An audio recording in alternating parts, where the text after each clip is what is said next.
Presidente, questa visita per il Friuli Venezia Giulia. Beh, una visita assolutamente importante, devo dire anche un grande onore far parte della delegazione su invito tra l'altro della Repubblica di Slovenia, rappresenta la conferma del consolidarsi dei nostri buoni rapporti. Sono ormai delle relazioni sulle quali vorremmo davvero costruire un rapporto proficuo nell'interesse dei nostri due paesi e mi pare che la direzione sia quella giusta. Dopo Ciampi e Napolitano si conferma l'interesse del Quirinale per il confine orientale.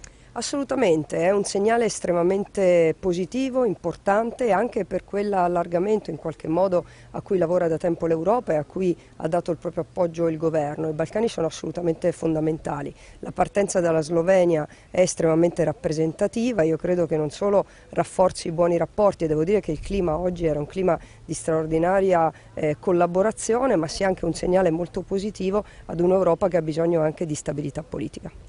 Presidente Serracchiani, il Presidente della Repubblica Mattarella ha detto Friuli Venezia Giulia e Slovenia punti di snodo per i Balcani occidentali. Sì, devo dire che è stato un riconoscimento sicuramente del nostro carattere geopolitico, della nostra capacità di fare sistema e di avere relazioni internazionali. È stato anche riconoscimento del lavoro che abbiamo fatto in questi 2 anni, anche perché abbiamo voluto rafforzare le nostre relazioni culturali, commerciali, politiche e devo dire che i risultati sono estremamente positivi e penso che diano veramente delle garanzie importanti. Oggi essere al museo e vedere appunto uno dei pezzi più importanti esposti proveniente da Aquileia, insomma, ha dato veramente quella fotografia, quella idea di collaborazione a cui stiamo lavorando da tempo. Poi ci sono le minoranze, insomma, che sono un ponte di collegamento.